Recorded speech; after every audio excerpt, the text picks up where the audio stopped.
Good afternoon, Professor. My name is Joshua Hunnigan, and I'm here to present the song Eric Whitacre-Sleep. Some background information on Eric was that he was born in Reno, Nevada back in 1970. He studied music composition with Vic Bailey and also David Weller, where he completed his bachelor's degree. During his time there, he credits them with putting him on his musical path.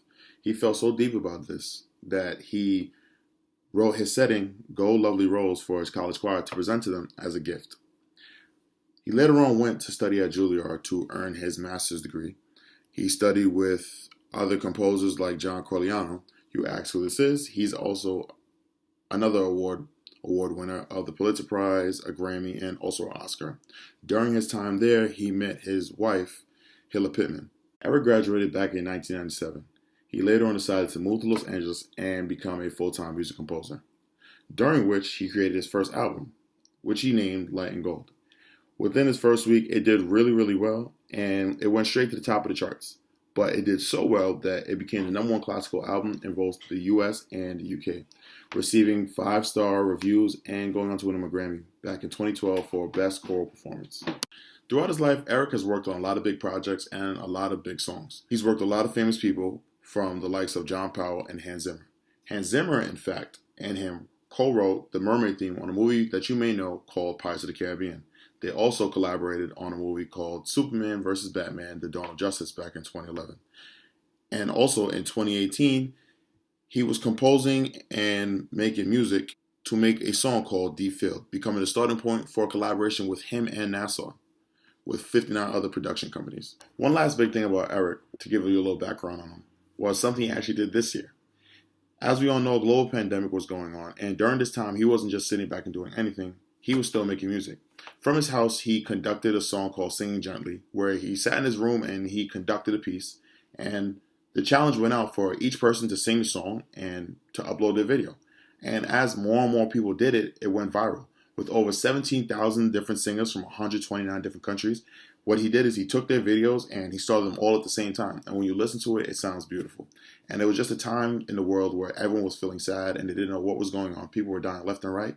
And he found some beauty in the madness. He took what pain and suffering that everyone was going through and he put it together to bring something to uplift the communities. All this is relevant information towards Eric Whitacre-Sleep. But to show how all this came about, we have to go back a few years back to 2009.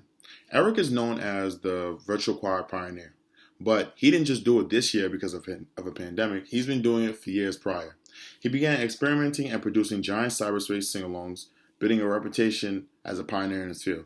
His first, back in 2010, for the virtual choir, the Lux Armique, if that's how you say it, included 185 singers from 12 countries, and they all sang along, and it was beautiful. A few years later, in 2013, he partnered up with Disney to create a virtual choir of about 1,500 singers from 50 states where they were singing a Christmas song called Glow for the World of Color. It premiered at Disney's California Adventure Park, and he teamed up with a virtual youth choir featuring another 2,300 singers from 80 countries.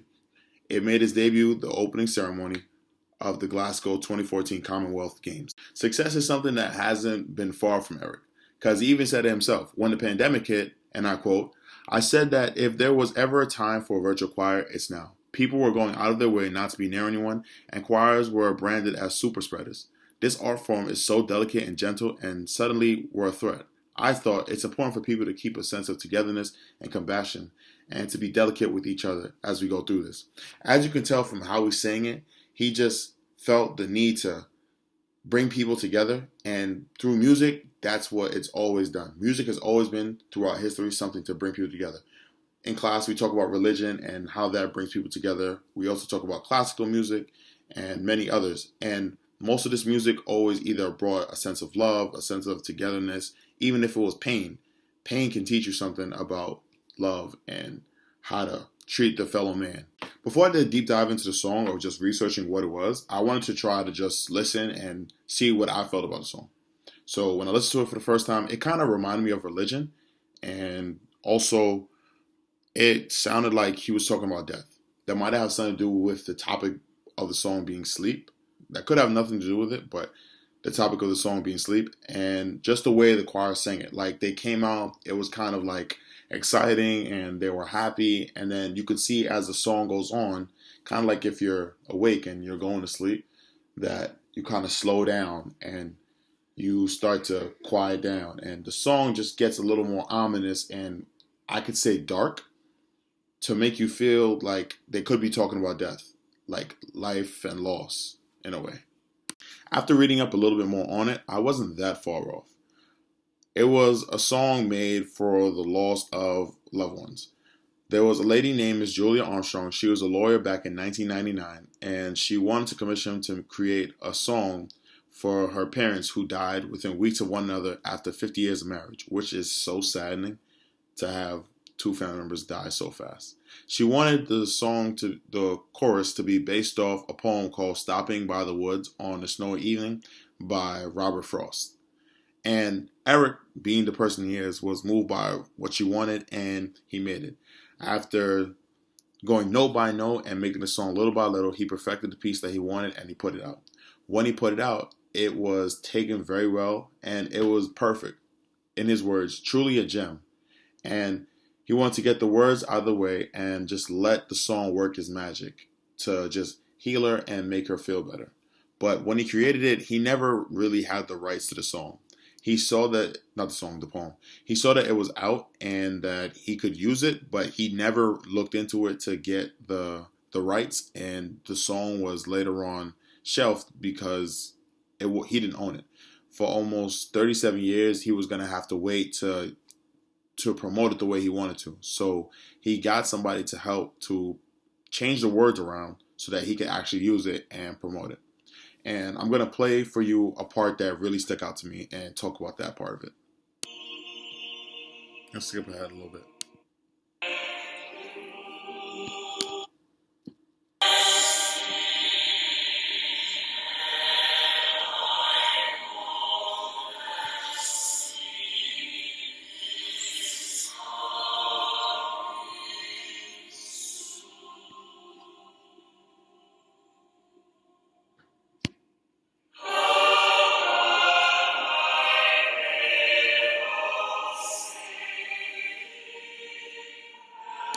First, I want to talk about tone. From the part that I first played up till the end, the choir starts off really, really soft.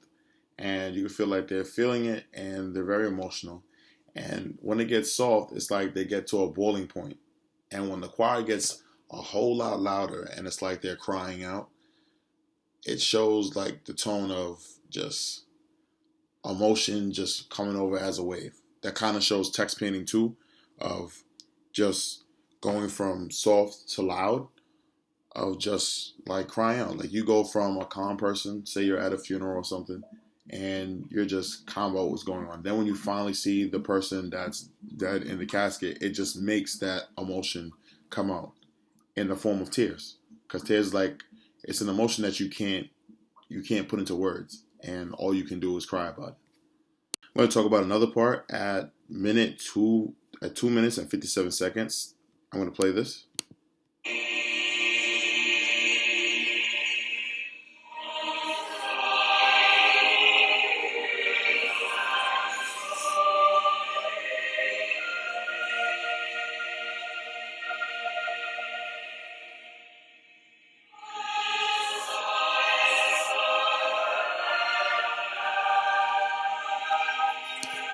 So they have a part that says, as I leap. And when they say leap, their voices get loud. Like they just, like, it shows you the image, it shows you imagery of them, like, just giving up. There are no instruments because the song is sung a cappella, but at that point, you can just hear that they're just giving up and they're surrendering to how they're feeling. Miss Armstrong, she felt so deeply for her parents and the death of them that she just had to have her favorite poem express how she felt. And that's why Eric felt for her, because even though they couldn't put everything she was feeling into words, putting words like leap and soar and surrender and sleeping, it shows like a reference to what's going on the inside and how what she's feeling is being put out there. And as I'm saying all this song really meant a lot to me because I can understand how she felt. Sometimes you can't always put what you want to words, but someone else is out there that can help you understand how you feel. And this is my rapid presentation of Eric Whitacre-Sleep. Thank you.